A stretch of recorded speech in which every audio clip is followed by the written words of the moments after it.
Ketika orang sudah mau datang kepada kita, ketika dia mau hadir di majelis kita, itu sudah 50% sudah kebaikan ada di dalam dirinya. Meskipun dia ini itu dan lain sebagainya, ketika dia mau bertanya 75% sudah ada kebaikan. Tinggal 25% untuk meraih agar orang tersebut kembali kepada Allah. Li'ayyahdiyallahu bika rajulan wahidan khairun laka min humurin ni'am. Apabila orang dapat hidayah dengan sebab engkau, maka lebih baik daripada unta merah yang disedekahkan di jalan Allah. Unta merah itu kalau kita hargakan mobil yang paling mewah saat ini apa? Apa mobil mewah saat ini? Hah? Mercy. Wah, Mercy kah? Mewah kan Mercy itu? Oh, mewah Mercy biasanya. Mercy disedekahkan di jalan Allah. Hadza li ayyahdiyallahu bika rajulan wahidan khairun laka min humurin ni'am. Disambut sama guru mulia Habib Umar. Nah, ini pewaris, tidak ditolak. Meskipun yang datang adalah mereka tidak pernah merasa diri mereka lebih baik. Sehingga beliau ceritakan, bos perampok puasa. Ditanya kenapa? Saya tidak mau memutus tali hubungan antara saya dengan Allah. Meskipun saya memutus beberapa hal dengan kemaksiatan saya, tapi saya tidak mau memutus semuanya. Barangkali dengan satu tali ini saya ditolong oleh Allah nantinya besok. Habib Umar bercerita, tidak lama kemudian di musim haji dia ada di pintu Ka'bah berdoa, bos perampok. Loh, ini perampok bosnya. Kenapa? Dia mengatakan inilah satu tali yang saya jaga di waktu itu. Allah membantu saya dan menolong saya untuk menyelamatkan saya dari siksa api neraka sehingga saya disadarkan oleh Allah. Coba lihat bagaimana uslub cara berdakwah. Tidak langsung. Makanya berdakwah ambil dari orang yang punya sanad. Jangan berdakwah asal-asalan udah bisa pakai bolang sudah dakwah sejuk.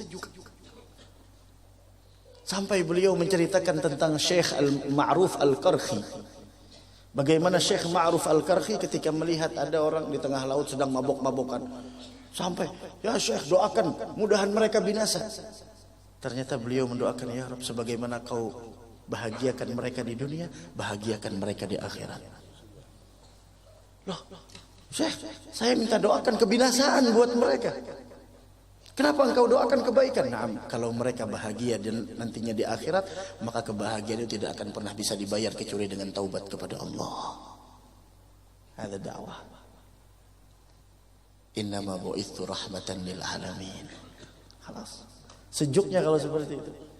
Sehingga orang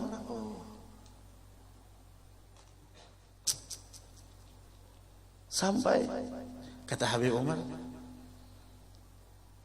kepada orang yang perwakilan dari kiai tersebut, kata beliau, jangan kau putuskan hubunganmu dengan Allah dengan cara jangan tinggalkan sholat 5 waktu. Ini kunci sebenarnya, beliau berikan kunci. Kan fungsi sholat apa? Inna sholata tanha anil fahsya.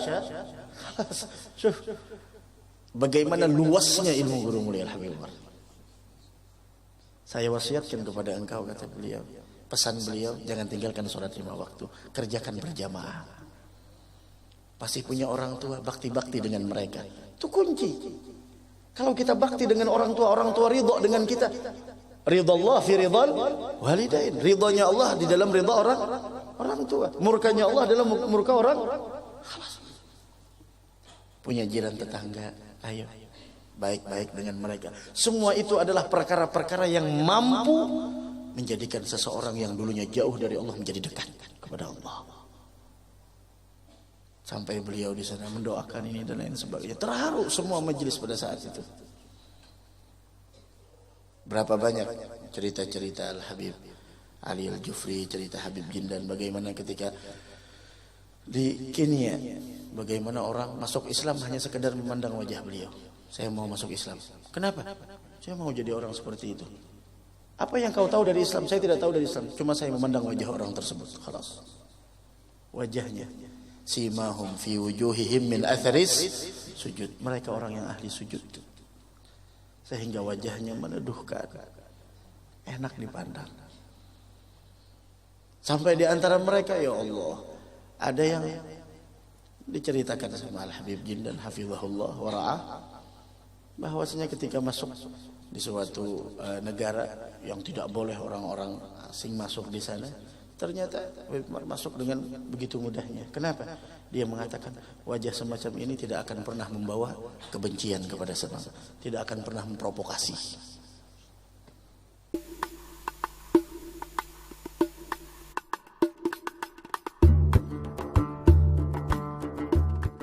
A'udzu billahi minasyaitonir rajim. Bismillahirrahmanirrahim.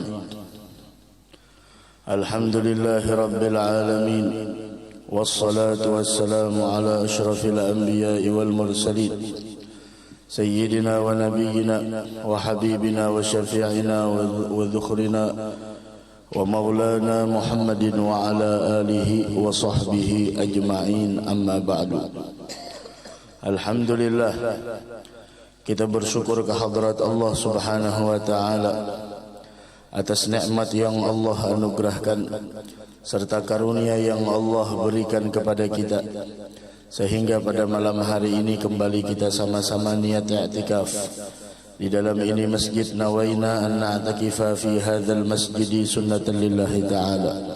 Begitu juga kita niat sama-sama menunggu datangnya waktu salat Isya sambil kita mendengarkan tentang hadis dari Nabi kita Muhammad sallallahu alaihi wa ala alihi wasallam, yang mana harapan kita semoga kita termasuk orang-orang yang mengamalkan akan ilmu pengetahuan agama, dan mudah-mudahan kita seberataan diterima di sisi Allah Subhanahu wa taala, segala dosa kita diampuni Allah, segala hajat kita dikabulkan Allah, dan mudah-mudahan kita seberataan panjang umur, sehat wal afiah, dan mudah-mudahan kita diwafatkan dalam keadaan husnul khatimah. Amin amin ya rabbal alamin. Ya ayyuhan nas, inna khalaqnakum, wahai sekalian manusia.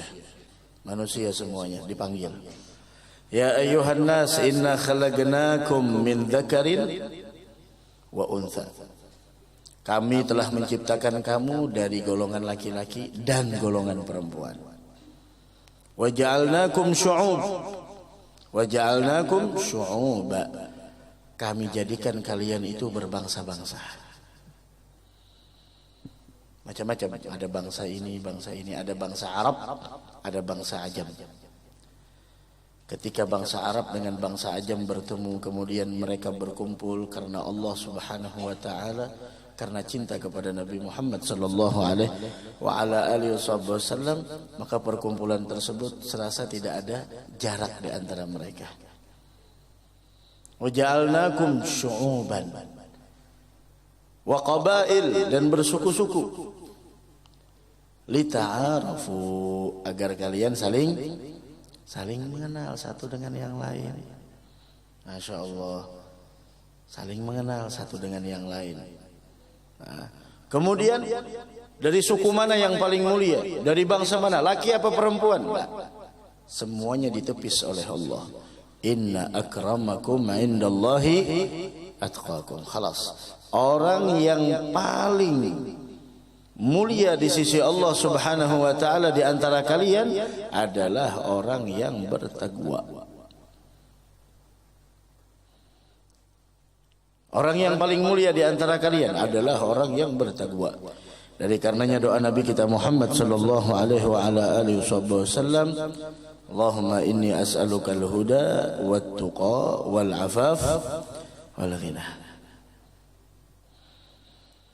Dari karenanya Rasul pernah ditanya, ya Rasulullah, man akramun nas? Siapa orang yang paling mulia?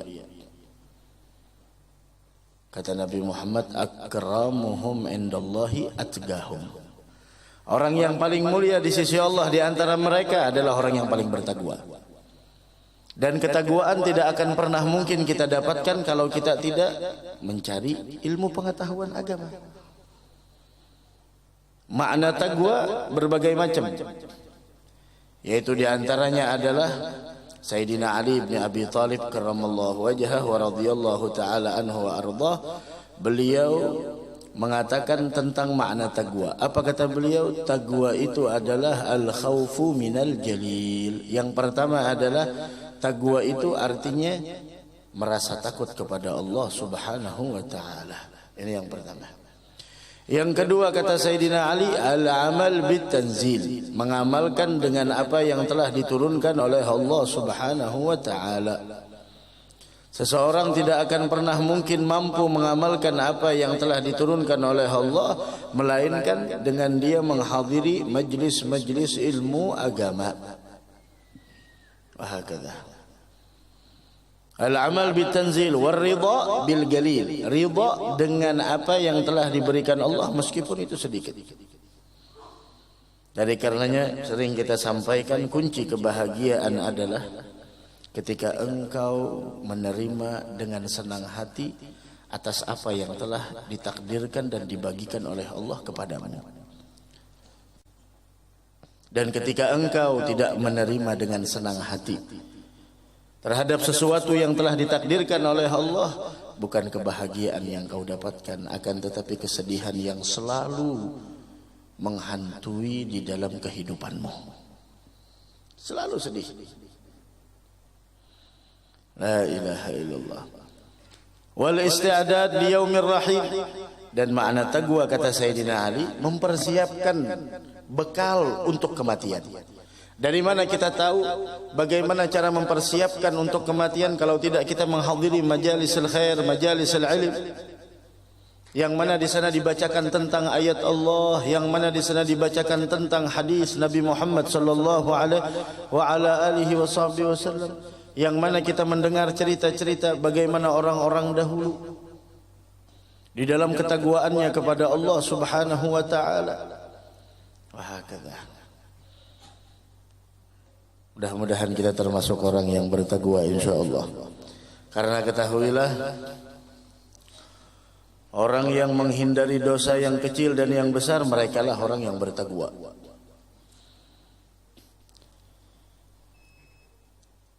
Tazawwad minat taqwa fa innaka rahilun. Berbekallah dengan ketakwaan, engkau bakal meninggal dunia. Wasari' ilal khairat fi man yusari'u. Ayo berlomba untuk melakukan kebaikan. Famal malu wal ahlun illa wada'i'un. Harta dan keluarga semuanya hanya titipan sementara. Wala budda yawman an turaddal wada'i'u. Dan suatu hari titipan itu akan kita kembalikan. Tapi ingat, ketika orang nitip, kembalikan sesuai dengan kondisinya. Sehingga ada lagi yang mengatakan walastu aras sa'adata jam'a malin, saya tidak pernah melihat, saya tidak pernah berpandangan keberuntungan itu ada di dalam banyaknya harta. Walakin at-taqiyya huwa as-sa'idu, akan tetapi orang yang bertakwa dialah yang beruntung. Wa taqwallahi khairu zadi dhukhra wa indallahi lil atqal mazidu. Takwa kepada Allah sebaik-baik bekal yang kita simpan. Dan di sisi Allah itu terus bertambah. La ilaha illallah Muhammadur Rasulullah. Ada it'amut ta'am, yaitu memberikan makan kepada orang selama haji di sana. Pemurah. Wa ulun jar kedada juga nang diberikan makanan kepada orang lain. Ya sudah. Sedekah yang lain apa senyum. Ya paling kada nungkarlah kurma yang di Abu Khamsar Riyal, 5 rialan, 10 rialan, buka ayo lah bismillah sabil. Bismillah ambil. Biar aja orang mau ambil 2, mau ambil 3, mau ambil 4 silahkan. Jangan ini kada sebiji aja, nya paham pang orang. Nah, nungkar kurma apa aja nungkar kurma yang masyaallah yang lembut. Ayo bismillah. Allah bismillah sabil. Ayo fadhal. Hakada. Apalagi sa'i kenanya di Arafah, di Muzdalifah. Ayo. Ya ta'amut ta'am. Jangan kita nang mahaga sabil. Orang pada aja nih kita mahaga sabil, masyaallah sehari 5 buting sabil dapatnya. Insyaallah. Nah. So jangannya kita sadarlah.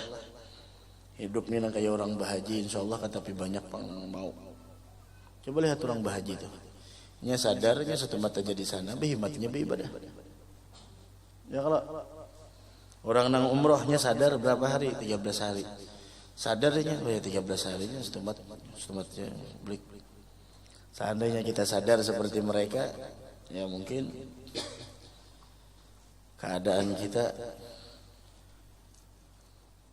bakal tidak seperti ini. Tapi kita kadang-kadang dilupakan oleh keadaan, dilalaikan oleh sikon, dilalaikan oleh lingkungan, sehingga kita lupa seakan-akan kita hidup selamanya di dunia ini. Padahal titik terakhir kita adalah inna lillahi wa inna ilaihi raji'un. Wa hakadha ifsya'us salam, wantarkan salam, suka kedamaian, damai. Wajah-wajah manusia itu macam-macam. Nabi Muhammad itu wajahnya man ra'ahu badihatan haba. Orang yang memandang wajah Nabi Muhammad wibawa langsung. Tapi orang yang udah kenal dekat dengan beliau pasti jatuh cinta.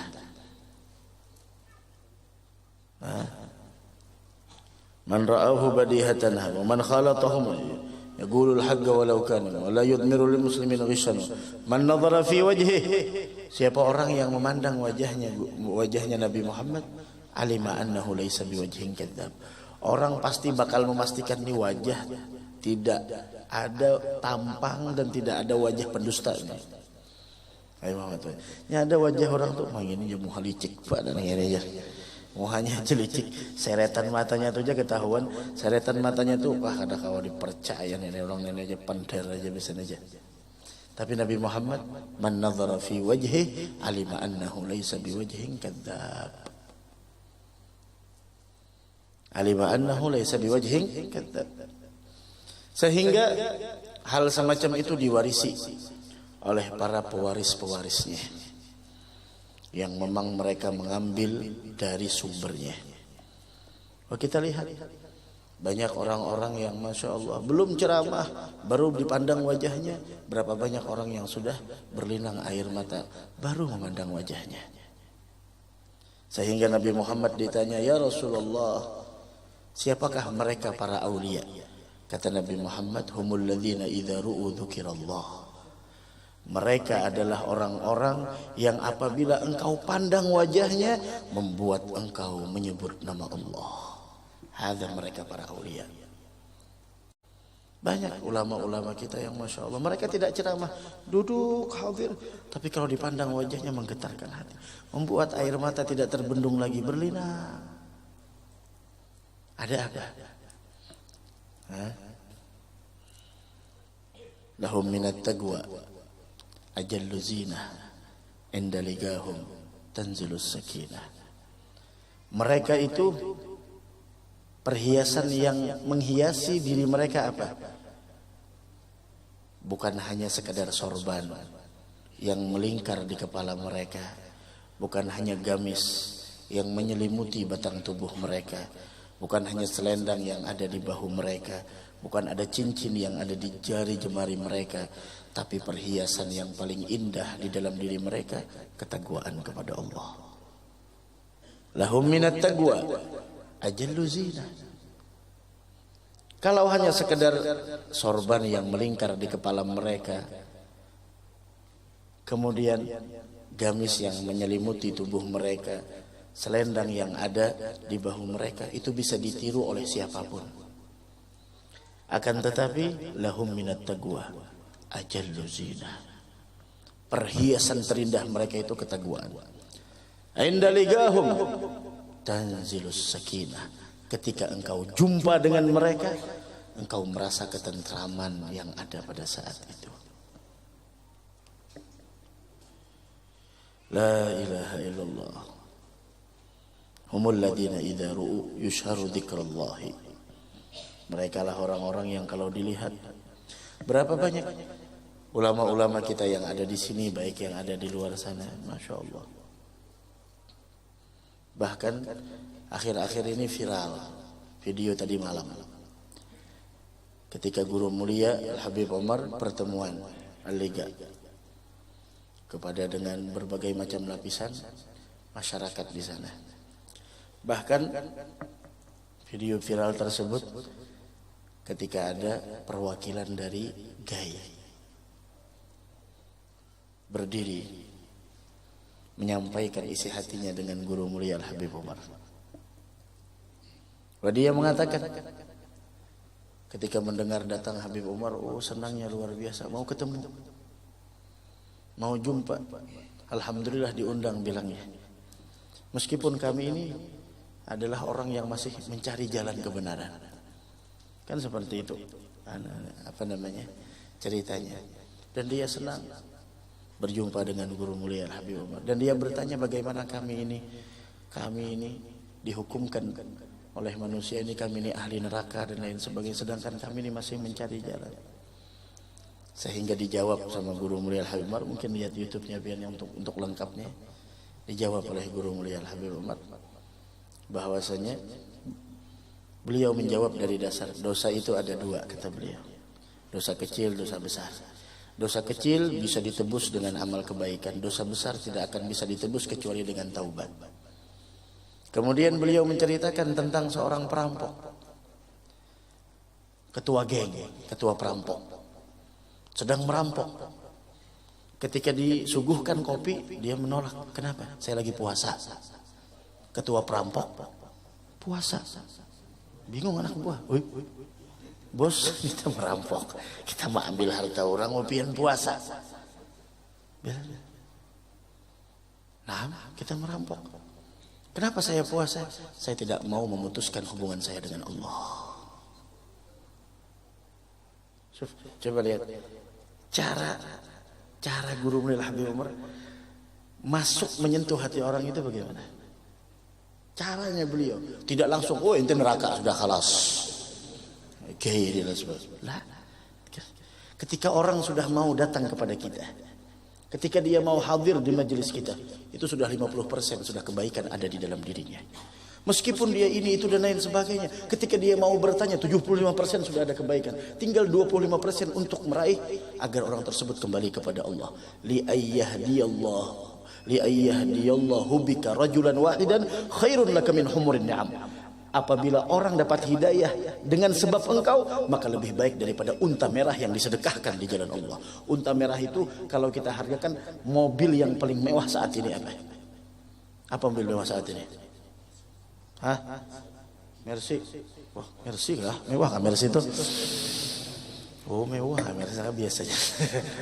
Mercy disedekahkan di jalan Allah. Hadza li ayyahdiyallahu bika rajulan wahidan khairun laka min humurin ni'am. Disambut sama guru mulia Habib Umar. Nah, ini pewaris, tidak ditolak. Meskipun yang datang adalah mereka tidak pernah merasa diri mereka lebih baik. Sehingga beliau ceritakan, bos perampok puasa. Ditanya kenapa?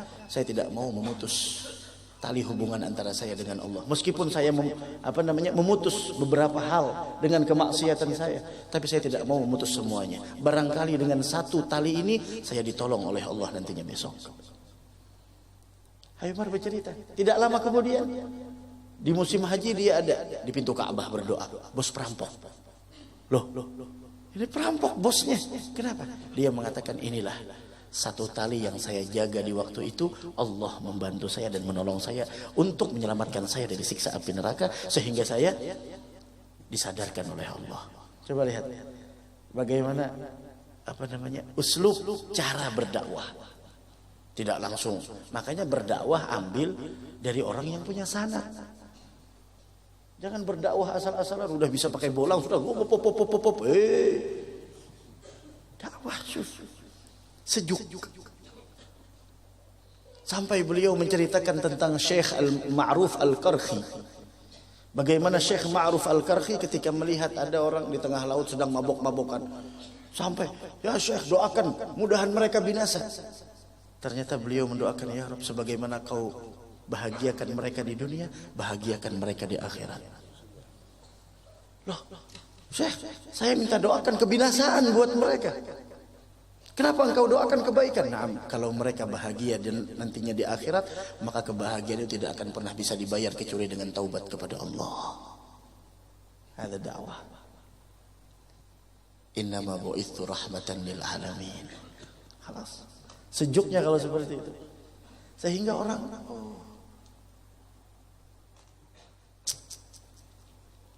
sampai kata Habib Umar kepada orang yang perwakilan dari kiai tersebut, Kata beliau, jangan kau putuskan hubunganmu dengan Allah dengan cara jangan tinggalkan sholat 5 waktu. Ini kunci sebenarnya, beliau berikan kunci. Kan fungsi sholat apa? Inna sholata tanha anil fahsya. Bagaimana luasnya ilmu guru mulia Al-Habib Umar. Saya wasiatkan kepada engkau, kata beliau, pesan beliau, jangan tinggalkan sholat 5 waktu, kerjakan berjamaah. Pasti punya orang tua, bakti-bakti dengan mereka. Itu kunci. Kalau kita bakti dengan orang tua ridho dengan kita. Ridha Allah fi ridhal walidain. Ridhonya Allah di dalam ridha orang tua. Murkanya Allah dalam murka orang. Punya jiran tetangga, ayo baik-baik dengan mereka. Semua itu adalah perkara-perkara yang mampu menjadikan seseorang yang dulunya jauh dari Allah menjadi dekat kepada Allah. Sampai beliau di sana mendoakan ini dan lain sebagainya. Terharu semua majelis pada saat itu. Berapa banyak cerita-cerita Al-Habib Ali Al-Jufri, cerita Habib Jindan, bagaimana ketika di Kenya, bagaimana orang masuk Islam hanya sekedar memandang wajah beliau. Saya mau masuk Islam. Kenapa? Saya mau jadi orang seperti itu. Apa yang kau tahu dari Islam? Saya tidak tahu dari Islam. Cuma saya memandang wajah orang tersebut. Khalas. Wajahnya. Simahum fi wujuhihim min atharis sujud. Mereka orang yang ahli sujud. Sehingga wajahnya meneduhkan. Enak dipandang. Sampai di antara mereka, ya Allah, ada yang diceritakan sama Al-Habib Jindan hafizahullah wa ra'ah, bahwasanya ketika masuk di suatu negara yang tidak boleh orang-orang asing masuk di sana, ternyata masuk dengan begitu mudahnya. Kenapa? Dia mengatakan wajah semacam ini tidak akan pernah membawa kebencian kepada sesama, tidak akan pernah memprovokasi.